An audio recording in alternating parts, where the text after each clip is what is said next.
My name is Michael Potts. I live on this Scepter 36-foot sailboat. That's where I am today. Right now I'm on Hanlon's Wall in Toronto. Let's take a look and see exactly where I am. Go down below here. So look at this. Most of my audience is in the USA, so I thought it would be interesting for you guys to see what it's like on the Great Lakes here. And we're going to look at some of the sailboats that are on Hanlon's Wall here. Check this out. This is where I am right now. This is the city of Toronto, the biggest city in Canada. And there's a wall right here. This is where we are right now. So check out my new guitar. Look at this. Oh yeah. So I've been making a bunch of music for you guys. So let's take a look at what's going on. So I'm absolutely getting dive bombed by cormorants right now. Look at this. There's thousands of these cormorants. Thousands of them. So I'm on the I'm on the inner harbor of Toronto. Kind of a beautiful place. Check this out. Believe it or not, downtown Toronto is right there, literally a couple kilometers away. So what's been going on? I've been trying to get this boat fixed. I just bought a new pull start for this engine here. Check this out. Look at this. Hopefully we're not going to get shit on by birds here. Put a brand new pull start on the engine yesterday. That was worn out. They last about 5 years, I find. Anyway, that's what's going on. Let's go take a look at some of the boats that are here. What type of boats do you see typically in the Great Lakes? Let's have a look here. I got here last night, had a couple beers and went to sleep early. Believe it or not, there's lots of people partying here. So in a minute, you'll get to see the CN Tower, which is literally right there. You can see it through the trees here, but... So, lake boats. You don't see really big yachts like you do in the Bahamas on Lake Ontario, but you will get some pretty much 50 feet and under is really common. So let's take a look. What do we got here? It's kind of cool. It's like a Hunter 30, Hunter 32. That's kind of cool. Maybe a CNC. This looks like a Beneteau to me. Hello. Looks like a Beneteau. Wow. So there are a couple really cool. There's a cat up here we'll take a look at in a second here. Just gonna go for a quick walk here. So for a lot of you, our viewers from like North Carolina, South Carolina, along the eastern seaboard, this is what you get in the Great Lakes. There's no tides here at all. So you don't have to worry about that. Although Lake Ontario can be notoriously rough. The frequency of the waves is really short, so it gets pretty crazy out there all of a sudden. So here's a nice little CNC, looks like. Very cool, people enjoying their lives. Indulgence. See, the boats are always smaller, I find, up here. But we will, in a minute here, we will look at a really nice Juno Sun and Odyssey, which is up here. I got recognized last night. Some subscribers on a Catalina 36. It's my buddy Vecchiola's boat right here. He lives at Bluffers. So look at this. You can see the CN Tower. It's right there. That's what's great about this. Look at this. Isn't that crazy? Literally, right off Toronto are these islands here. So that'll be in the next video. I'm not going to upload a long format video today just because I've been working. So I've been working on the next iteration of Handmaiden's Tale, which is called Dollhouse. That's public information, so I can talk about it, even though I'm NDA'd. So I can't go into too much detail there. And I've been working on a movie called Courts, which is a huge budgeted film. Oh, look at this! Look at this one. Nice little boat there, beautiful. Let's take a look at this cat. Good morning. How's it going? People are always so nice here. Isn't that crazy? Look at this. So the great thing about Toronto Islands is you can be here. You can literally, like, you know, take a dinghy and be right downtown Toronto in 10 minutes. Okay, so you can't really fly drones here though. So I'm gonna go to the other side of Toronto so I can fly drones. Look at this, look at this. Yamanja. Oh my God. All right, sorry about that, guys. This live thing. Look at this cat. Beautiful cat. Incredible. So with Starlink, I was hoping to do like more lives coming up here. Morning. How you doing? Great. I was hoping to do more lives coming up, but from really far away places. So I've ordered a Starlink, and that's my plan. Basically, what am I up to right now? Basically, I'm fixing this boat. I've discovered a problem with the keel. The keel bolts need to be tightened. I may even need to drop the keel. Now, how did that happen? I'm just gonna kind of point the camera at some of these boats as I'm talking here, okay? So how did that happen? So you guys, there's a video called My Worst Sailing Mistake Yet. All right, and in that video, I was waiting in Miami for like 3 weeks, and I got frustrated and decided to cross the Gulf Stream for the first time into the Bahamas. And I left in a small craft warning, even though the wind shifted from the north, which you're never supposed to do that. So I was in heavy waves. You can watch that video. It's called My Worst Sailing Mistake Yet. And when I got to the entrance of Bimini, it was getting dark. And as I was literally approaching the green buoys, I phoned the Rod and Gun Club and said, "Hey, how do I get into this entrance?" And the lady said, "Follow the flashing green buoy." So stupidly, I followed the flashing green buoy. And what happened was I was going in, following where the flashing green buoy was, thinking it was going to take me to the inner part of the atoll in Bimini, Bahamas. And what happened was the lady that told me that, she didn't realize that buoy had been blown by a hurricane onto the beach. So it went from 1,000 feet to 800 to like 400, and then down to like 10, and then boom, 3 feet 6, I think it was the first measurement. And there it was, hard aground on the beach in big waves. Oh man. And so there's a bit of a problem with that. I need to go down and figure it out. May have to drop the keel.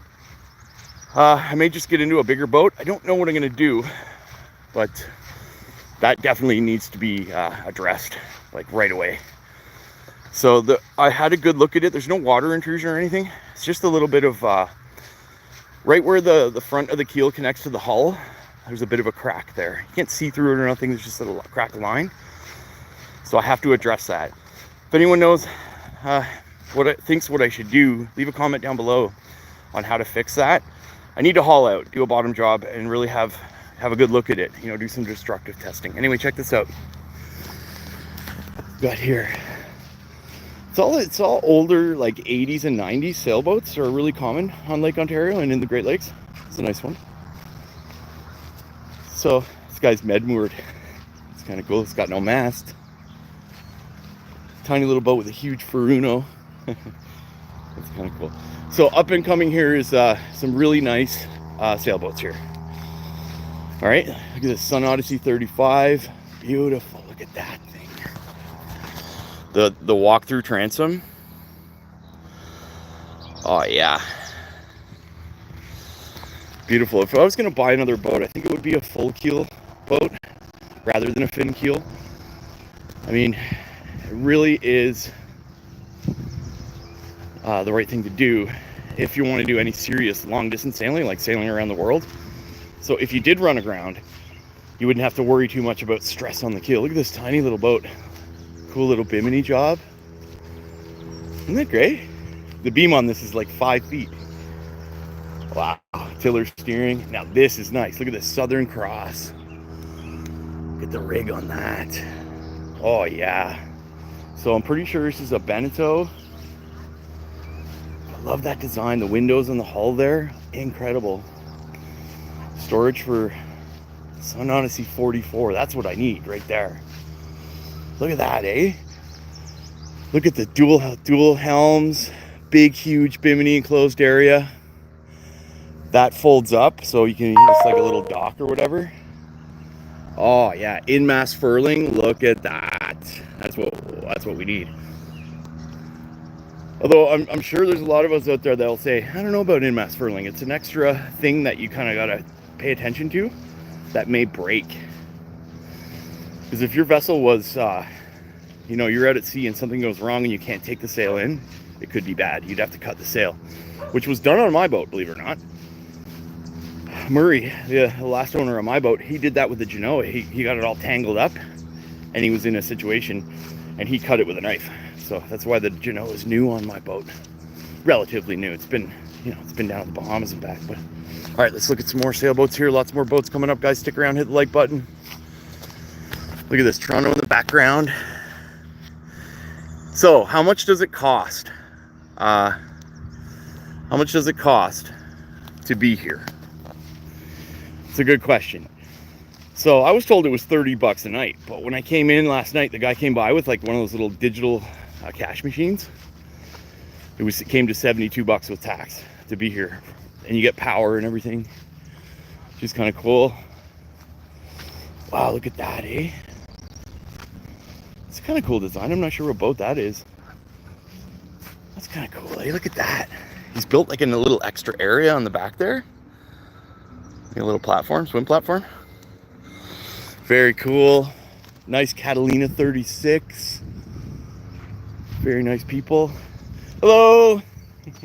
How are you guys this morning? Good morning. Good, you? Very good. Enjoying life?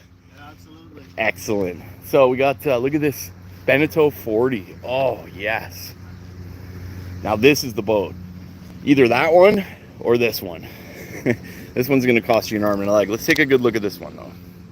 So, really high davit system. Look at that. You could crank up jet ski up there, I bet. Look at that. Beneteau 40. It's called Gaillard 1. Trois Rivières. So, this is obviously a new Beneteau 40. Look at that. Big windows. Really cool design. Let's step back a bit. It doesn't have in-mast furling. Wow. Very cool. One anchor on the front. I'm sure he's got a spare. I like the lines on that. You know, it just looks really cool. Cool looking boat. Look at this big cat here. This is Fontaine Pajot. Looks like a 40 to me. Maybe 42. It is a 42. Charter me. So this is a charter vessel. You can actually charter this one. Look at that, eh? Just beautiful. Look at this. This is what you get with decompression. This is what you get with a cat, right? Look at all this space here. You could entertain guests. You know, I'd have enough room to keep all my guitars and editing equipment. You know, you get these, you get two halls, you know, so you get privacy in one area, and then you get kids in the other, so they can't really hear what's going on at night. Not like there's anything going on, but you know what I mean? Snoring, that sort of thing. Love it. Look at the windows. You get all this deck space. See, it's just like, I don't know what to say. It's like, cats are really great. They really are. But, I mean, is it realistic? If you're doing, I want to do long distance sailing, okay? When I leave here in the next couple of years, I want to go right around the earth, right? My plan is I'd like to go down to New York. This will probably be 2027. I'm going to go down to New York and then right to Bermuda all the way down to Antigua, you know, and then I'm going to mill around the Caribbean for a couple months there and go further south. I want to check out Venezuela. A lot of people are like, you're crazy if you go to Venezuela. I've done some research. Yes, there's a lot of boat attacks there. Lots of boat attacks. People get boarded and robbed and that sort of thing. Like, but I don't know. make a comment down below and tell me what you think. Should I sail to Venezuela? So this is pretty much the end of the wall. Look at this beautiful CN Tower in the back there. There's a huge yacht club right here. Isn't that great? I don't know what to think about it. You know, it's like a lot of people would go to the Caribbean and then they would go up Curacao and on and into like San Blas. And then mill in that area, go through the Panama Canal, be in Panama City, do a refit, get everything really rigged and ready and provisioned. Then from there, go out to maybe, I don't know, like you could go right across to Hawaii. You know, you could go across and into Australia, New Zealand. I've been to Australia and New Zealand and Vanuatu. Yeah, I've been there on a ship. Back in the day, I used to work on cruise ships. And so I've been in that area. Once you see it, you can't unsee it, you know? That's why it feels, for me, a little bit, you know, I'm here on Lake Ontario, it's great. But it's nothing compared to being down in the Caribbean. It's really cool up here in the Great Lakes. There's lots of places to go. Maybe we'll talk about that in future videos. I mean, I was trying to figure out, like, what should I do right now? The truth is that I'm working. I'm on a show called Dollhouse, all right? It's the next iteration of Handmaid's Tale. I've also been working on a show called Quartz. Now, these are huge movies, you know, hundreds of whatever, well, big budgeted shows. And I'm a camera assistant, right? I work as a focus puller. So I take the camera out of the truck in the morning, set it up on the dolly, I put the card in it, put the lenses on it, and then I use special equipment to keep the image in focus. That's what my job is. And it's a really good job, believe me. So I am absolutely stacking away money in getting everything ready. I think I need a bigger boat. That's what I need. I want to get like a Downey's 38, maybe even something bigger and more capable that has more space. And I want an area so I can invite subscribers aboard and Patreon supporters. You know, where I could be, let's say I'm in Namibia or something, somewhere near an airport, where you guys could fly down and stay with me for a week, you know, and we'll go sail around and make videos. That's really what I want to do. You know, it's a weird thing, guys. YouTube is a strange thing. It takes a lot of time and effort to do this. And, you know, I know I'm almost at 10,000 subs. I appreciate everybody watching. I just love doing it. I love making the videos and I have big plans. I want to see places like the Philippines, India, you know, Africa. I like the idea of sailing to third world countries. Things are changing right now, especially. Did you guys know that in the Bahamas, what they're doing is they're going to place 1,000 mooring balls all around the Bahamas, and you won't be able to anchor anymore. That's what's happening right now. They're trying to pass this legislation, and I'm like, not going to happen. Why wouldn't it happen? It's very simple. All right, there's no law in the Bahamas. I mean, last time I was there, the cops stole my dinghy. Who's gonna enforce this, right? So everything's a cash grab. You know, I spent like $800 in photo radar tickets here in Toronto because they don't tell you where they are. It's ridiculous. Now I'm driving the speed limit, right, wherever I go. But I tell you, it's like it's one big cash grab. So my mission, our mission as sailors, is to enjoy some sort of freedom. Like, I actually want to see the world. I want to go to a place where it's not so restrictive. The laws aren't so restrictive like here and in the US, where you can anchor where you want, you can stay as long as you want, you know, find somewhere wild. That's what I really want to do and see it. But in order to do that, you need the right boat, the right kit, the right rig, the right navionics. You know, it's a tough one. And now that I've done a considerable amount of sailing down to the Bahamas and back, and then sailing on Captain Tom Wood's boat. Now that I've done that, I know how to do it. Like, I sailed from Bermuda to Antigua. It's not hard to do with the right rig and the right, you know, use the Chris Parker weather service, have the right navionics, have the right, choose a good time to leave. Sailing is weird. Like, when you guys watch a sailing video on YouTube, it's great. It gives you an idea of what it's really about. But once you're really out there and doing it, it's a different story. You see that it's not that hard. Okay, a lot of people don't realize too, the Pacific actually means pacified. So the North Atlantic is a nightmare. I've seen it firsthand. You really got to be careful. When crossing from, let's say, Lunenburg to Bermuda, it's 6 days, right? And then it's 7 days and you're in the Caribbean, right? You don't have to spend the 2 months going down the ICW. I like the idea of a boat that's big enough, has a big enough rig to average 9 knots. This Scepter 36 is a good little boat, you know, and she's going to be up for sale coming here when I get another boat. But so anyone's interested in taking this boat, contact me. I need a bigger rig that has more consistent speeds, because the difference between 5 or 6 knots versus 3 or 4 knots is huge. I mean, it's almost double the speed. For example, it was 12 nautical miles from Bluffers Park to here in the Toronto Islands, okay? So I had wind on the nose and I was using my motor, which is a 27 horsepower Yanmar.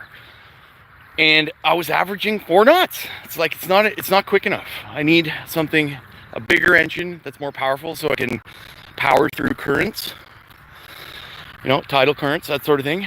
And a big enough rig where I can set the sails and she just goes. So that's the thing about a Downey's 38, a full keel boat with that's catch rigged. You put those sails up, you put the 4 sails up, she'll sail in one direction and suddenly you're in England. You know what I mean? It's that type of boat.